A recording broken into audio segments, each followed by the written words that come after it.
Roots to Wellbeing uses the 5 ways to wellbeing to support your mental health. Connect, take notice, keep learning, be active and give. Thanks for watching. Hello, my name's Alison and this is Mr. Chips, and he's one of the things that make me very happy and help support me.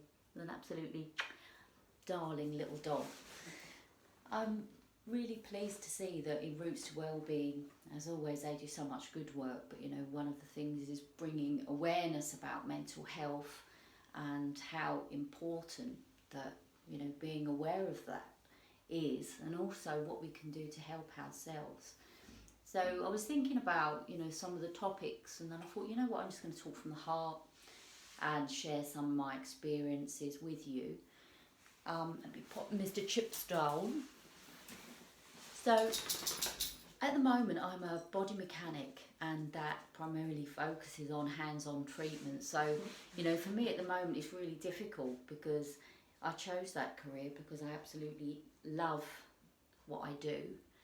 And part of my journey to my mental health and my mental well-being is actually that, is to find out actually what do I love doing in life, what brings me joy, what makes me happy, and helping others has always been high on my list. It's just kind of like my ethos that I've always, if you can help someone, you know, karma and the universal flow brings it right back to you. So just to kind of give you a little bit of background about myself. So I'm born and bred in Harlow, and after school I had a passion for science, and I felt like, you know, this is something I really want to go into. I came from a background where becoming a scientist or going into that field wasn't really an option. We weren't able to have the money for me to go to university and get all my qualifications that way. So I ended up writing letters to a few of the different pharmaceutical companies and science industries, and it was basically a letter saying, I'm really passionate about science, I'm not a postgraduate, you know, I've got some GCSEs and that's it. And I was very lucky because I actually got one of the letters accepted and was given an interview, not because of what I had qualification wise, but I wrote a letter from the heart. And at first I thought, you know, no one's going to be interested, and I'd end up doing something else, which is fine, you know, but I got a letter and I got an interview.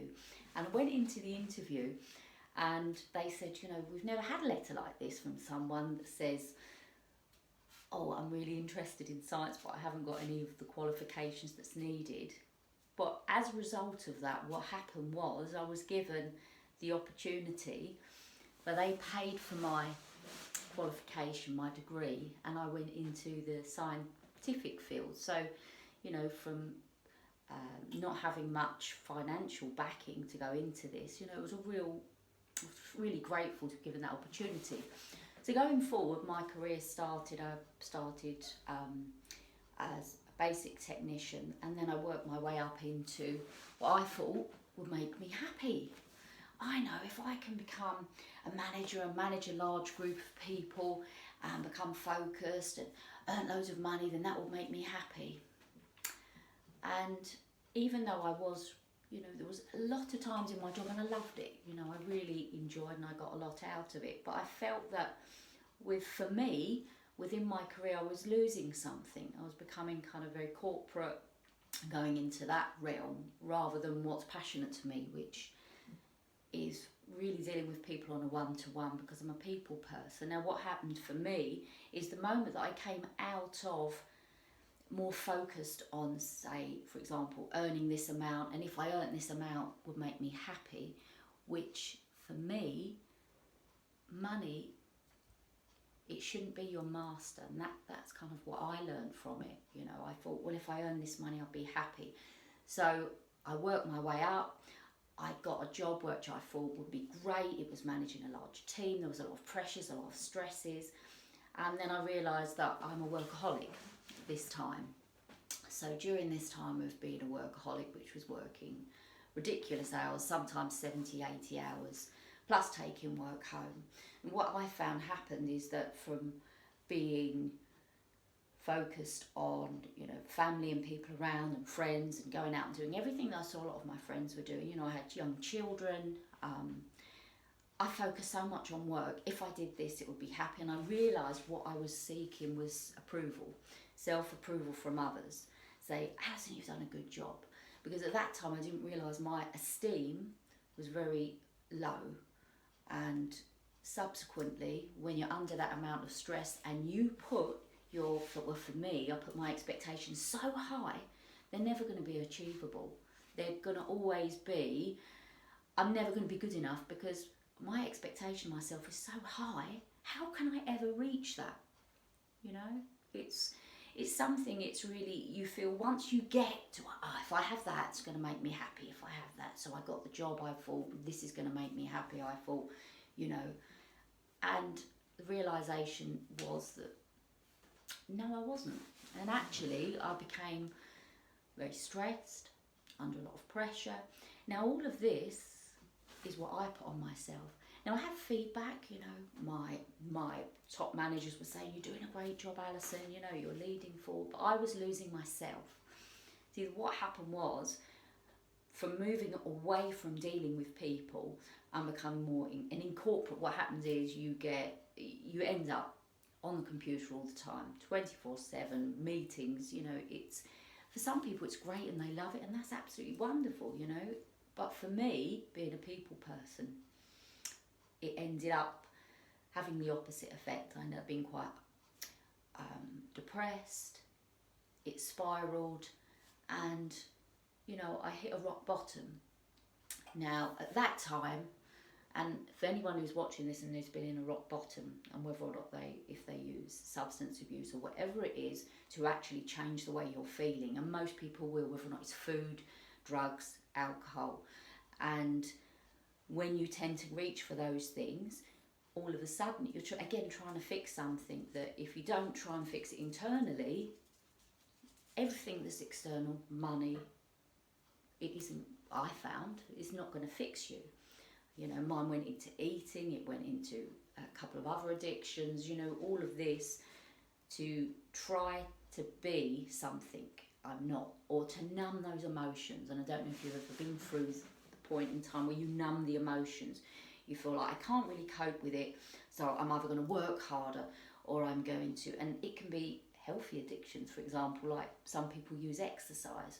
But what it is, I found I was fundamentally trying to change the way I feel by using things on the outside rather than trying to fix me inside. But I didn't know that. You know, when you're going through it, and if you've ever been, you think, well, if I do that, I'll be happy. And what I found was I was becoming more and more moved away from actually the things that really matter, my family, my children, and placing more focus on, if I achieve that, I'm going to be happy. So at this point in time, I hit a real rock bottom. And on the outside, I'm fine. You're right, Alison. Yes, I'm fine. Everything's fine. Yeah. Well, you're doing well, aren't you? Oh, yeah, I'm really happy. Inside, very dead, emotionally. And it's really good to be able to talk about it, because when you're in that space, you don't want anyone to feel that you can't cope. You know, now it's not being shown as a sign of weakness. And one of the things I want to say at this point, loads of people and clients that I work with who are actually going through this, they can't get out of that rut by themselves. They need someone to help pull them through. And, you know, I had some support and other network groups, but I had to admit it to myself that actually I want to change tack or something's not right. So around this time, a lot of things going on. I also had some postnatal depression. I had some physical ill health around this time. So kind of my daughter, when I had my second daughter, I ended up having a spinal injury from birth, which led to fluid on the brain, fibromyalgia and a few other conditions. So put into the mix, a few things going on. I'm working and I'm getting physically ill. I've got other things to do. All of a sudden, you get overwhelmed. You can't cope. Now, for me, for a long time, I thought to actually say that I can't cope was a weakness, because I'm there trying to, I'm there for everyone else. I'm there for my friends, for my family, if they need help, But what I found was if I don't actually reflect and look after myself, in the end, you can't be there for other people. But, coming out the other side, and I'll talk about that, actually admitting it is such a strength. Because when you admit it and when you actually get the help you need or the support, all of a sudden what you're able to do is start to come on the up. It's when you're stuck in that horrible place where it's dark and you can't quite control your emotions. So alongside my work in research, I always loved massage and physical health and holistic therapies. It was always an interest.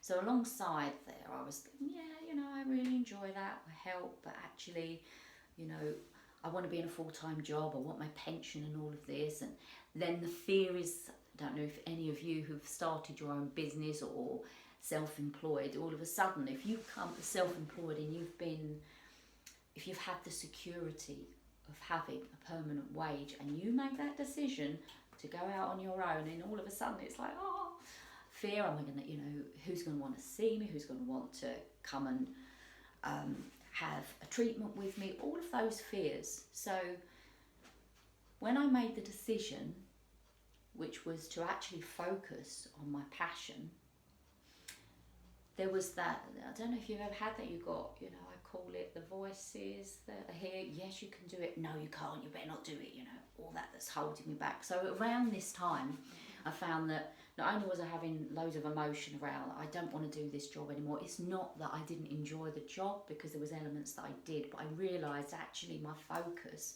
what I want to do that makes me happy is to choose a different career. But then how's it going to affect my family? How's it going to affect my life? Am I going to be able to cope? Am I going to be able to... So, all of a sudden, all of these voices, all of these emotions that come up, and it can be overwhelming. And at that point, you have two choices. I go, right, I'm going to stay with the job I'm doing. I'm going to continue working. I'm going to ignore this voice saying, actually, Alison, there's another purpose for you, and I'm going to continue working. And I truly believe if I'd have continued working at the pace I had in that type of environment, that potentially I wouldn't be here. Because to sustain that kind of going against what you know is right for you, and at that time you always want someone to come along and go, you know what, don't worry, it'll be all right. If you haven't, the magic ball and you could see into the future if you knew that was the right decision. But at that point something happened. I listened to this little inner voice and I had a serious conversation with myself. And it's funny because you can't always see it. So I was having some help, some support, how I can move from this stuck position of feeling trapped in my own world that I've created now. I have a loving family. I'm very blessed. I have two beautiful children. A house. It might not be a mansion, but it's my house and I love it. And I've always been grateful for the small things, but it doesn't matter what you have on the outside, it really doesn't. It's what you've got inside. Now I understand that. At the time it was, I've got to prove I want to be something, I want to make it, And a lot of that self-esteem, and it can come from childhood, and we all have another story that leads us to where we are. But before I go too far back, so kind of moving forward, so then I decided, okay, what does Alison really want to do? I really want to learn to be a body worker. I really want to try this. I know I can help people, but am I good enough? All of that. So I parked it. I thought, okay, what will make me happy? And the message that is for me has been so clear, is that you have to do what you love. Now it can be anything in life. So sometimes if you maybe have a job that you're not keen on, but everything else is okay, then you can manage. Work for me was such a strong force, and it always is. I've always had this work ethic that, to me, it's a big deal that I want to be able to do the best that I can, or it's something, work to me has always played an important role, and maybe that's kind of my upbringing. My dad was always very much that, you know, you've got to go out and you've got to earn a living and do what you can. So for that was a big belief system that I had. So I feel that, you know, I've really got to change that belief system. So I invested and made that jump, and it was scary, and I didn't know what would happen, and I didn't know what the outcome was, and there was a mix of emotions. And emotions, and it's interesting, you know, when you think about it, we think about nervousness, anxiety, but it's exactly the same physiological response to excitement, happiness, and we don't realise that sometimes. So what I was feeling is, oh, I'm really excited, but I'm scared. What if? So I chose to ditch the what ifs and go for it. So what do I really like? I want to try this. And sometimes you'll get a point in life where you think, well, I don't really know what I want to do. If I knew what I would want to do, then I would go and do it. So I put some feelers out there. I thought, well, started off with a basic massage course, and then I thought, okay, I really like that. I did a reflexology course, I did a Pilates course, you know, these weren't high flight, this was kind of like some foundation work, just to see what I like, and then, okay, what else can I do? And then I went on and I studied for a few years with the body mechanics therapy. Now, a lot of people think that to actually have a job that you love, it's just going to kind of, people see you kind of come from A to B. They don't see all that in between of, you know, studying and times where financially it's really difficult. And, you know, I went from, you know, well-paid job to then no income, studying, paying out, and actually not earning much, and then, you know, doing another couple of jobs to kind of tide that over. So, you know, in the 4 years of training that I did, you know, there was difficult times. Anything you want in life isn't always the easiest thing to do. But what happened on my journey was that during that time, each time I achieved something that I really wanted to, whether or not it be little, and in the early days, and I think some of you can appreciate this, when you've hit a rock bottom, getting up, having a bath, having a shower, doing something small, that is a major thing. Yeah. So as I was going through my journey of studying and learning and getting to where I felt I wanted to be, I got stronger, a little bit more faith. I hit a wall, and when you do any study, and I don't know if anyone else feels the same, but you come to a wall, you think, oh, I can't do it, and you got to push through that barrier. And it's a bit like your mental health. I can't do it, I'm not going to get any better. Each little step, and it's the little steps that make the difference. You achieve that, and don't forget to pat yourself on the back. That's what I was terrible at. It's like, Alison, actually, and throughout that, you are enough. You know, using some positive statements to help you, no matter how small it is. You know, sometimes just getting up and putting a face on I love my makeup and everything, but just doing that was enough in itself. So then through my journey of learning, and then all of a sudden I'm qualified. Yay, this is great. And what happens now? Okay, I've never started a business before. What am I going to do?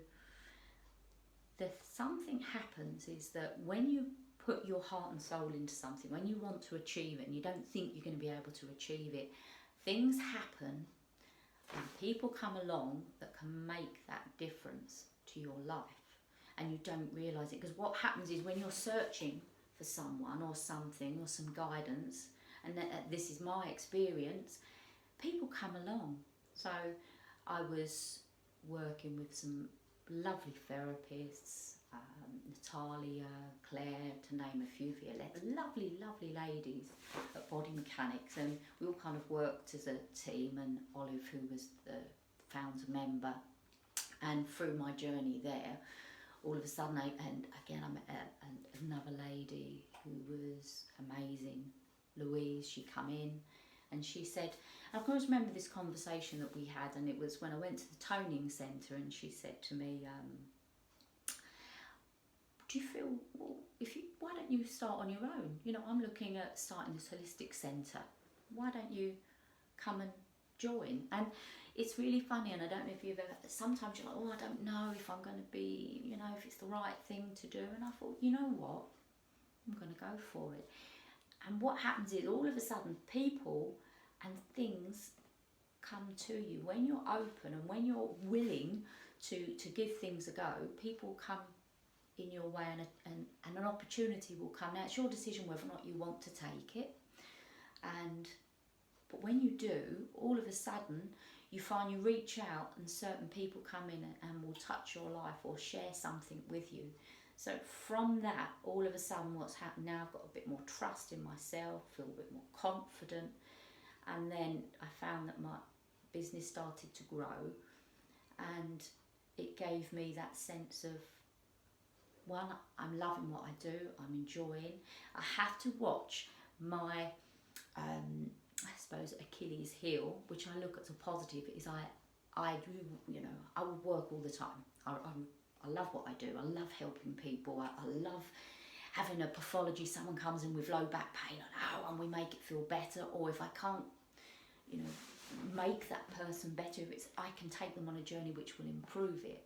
So I have a balance, but what I do now is I have a balance in my life. So I have time for my family. I have time for my friends. I have time for work. But what I've started to do now is I actually have time for me. And I never used to understand, you know, people would say, oh, I'm doing this and doing that. And in the last few years, bearing in mind for a long time, I didn't go out much, or I didn't do a lot. In the last few years, I've danced. I love dancing, so that's something that makes me feel happy. I love jazz dancing. I can't do it very well, but I love it. I like to play around with a little bit of music, you know. I don't know how to mix in professionally. I don't, you know, but what I don't do is I don't hold it back and think, oh, should I do it, or should I post something that, what if people think they don't like it? It's okay. Because I've learned that actually it's okay to be exactly who you are and who you're meant to be. It's all right to have worries, concerns, but what it is when you push through that self-doubt, when you push through those fears, and you kind of let go a bit of what other people say. And you know, my journey from doing a bit of social media and stuff, you are going to get people who might not particularly like what you do or what you say. So I tend to focus on those people that do, that you can add value to. Anyway, I can't believe that's been about 20 minutes. That's gone so quick. But a big thank you to Tara and others involved for putting together what I think is a wonderful idea. People sharing inspirational ideas or quotes or whatever you feel comfortable with, and even if it's something you don't feel comfortable going in front of a camera, you know, there's so much that you can do. So I hope you found this helpful, and take care and much kindness. And actually, before I go, let me, because the very most important man in my life, apart from my husband, I have to say that, is Mr. Chips. If you feel inspired and want to learn ways to support your mental health, please subscribe to our channel. Or you can find us at www.rootstowellbeing.org. And if you would like to get involved in future videos, please contact hello@rootstowellbeing.org. Thank you.